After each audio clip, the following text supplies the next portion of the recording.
It's time for an Oscar bait slavery movie. Yay.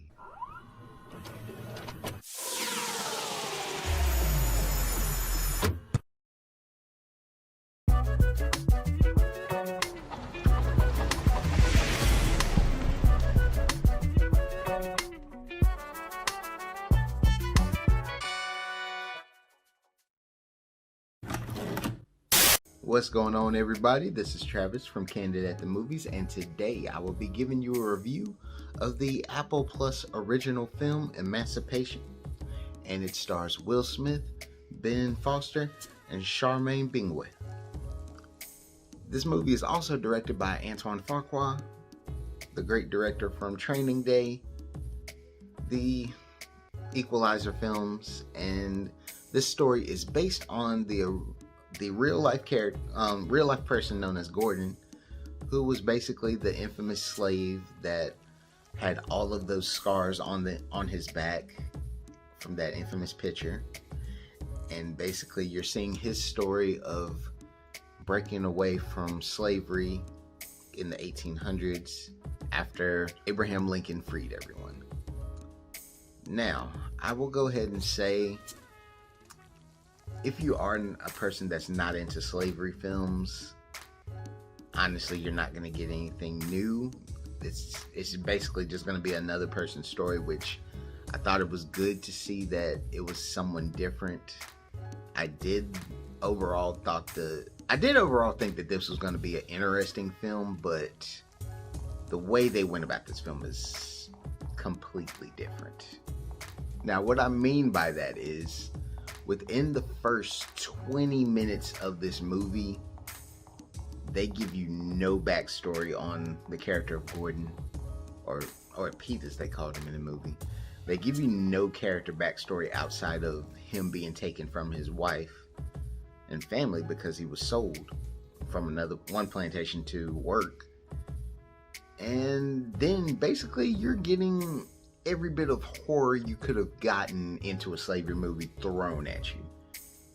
You're getting dogs biting and attacking slaves. You're getting beheadings. You're getting people shot point blank in the head. You're getting heads put on a stick in the first 20 minutes. So you're trying to breathe and take that in, all while trying to understand what this story is about, and they give you no time, which really doesn't work for the film. And what else doesn't work for this film is, not only is Will Smith giving a decent performance, he's giving you a Ryan Gosling, I'm not going to talk at all throughout the majority of this film performance. Like, it felt like I was watching Only God Forgives with Ryan Gosling all over again, where he's just not talking and I'm just sitting here waiting for someone to say something or expand what's going on in the story or everything else. It's like you have to go on hearsay when you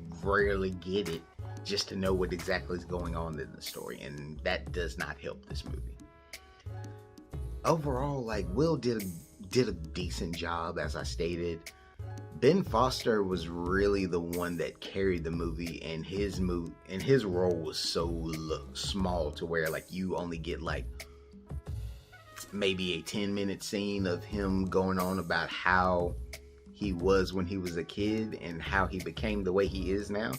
You get that for 10 minutes and then you're just like, all right, I'm back to people in the swamps hiding, which is okay. It's a slave movie because you're understanding that, and you know they're having to do a lot of lengths to get through. But if you're going just on a story narrative, you're not going to like this film.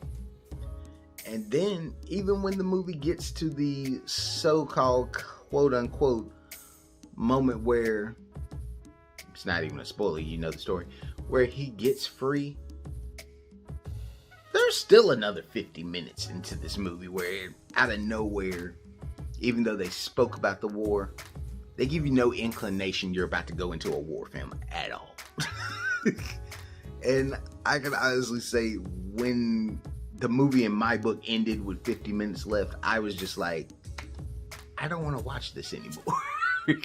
It's already over 2 hours, and it's been fast the wrong time and slow at the time it didn't need to be slow. It really was just, it was a drag, in all honesty. Like, 12 Years a Slave and Amistad are more fun than this film, and that sounds contradictory to say that, at the least.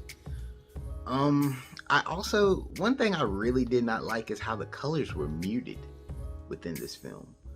Like, you can watch it and it looks like everyone is like a grayish brown, but around the movie, if you're looking at the plants or anything, you're seeing the lightest colors of green. It was a weird take overall, because I watched it on my laptop and then I watched it on my big screen, and the colors were still muted and it did not help at all. Like, it was a drag. I know probably people were like, oh, that was just the artistic part of, let's make this movie drag because you need to know the harbors of how bad slavery was. I knew how bad the harbor of slavery was in social studies. I didn't need this movie to not even bring anything to where it's gonna make me love to look at this movie. But this review's went on for longer than it should have. I'm gonna go ahead and tell you my score. C-. C- only because movies like this do still need to be seen, even with critical race theory trying to get thrown out the books. It happened. There are bad things that happen. So it needs to be seen, but if you want to watch a slave movie, there's better choices out there. By all means, I'm disgusted with this film. It was a waste of my time. I'm going to watch a Hallmark movie and feel better. This is Travis from Candid at the Movies. Peace.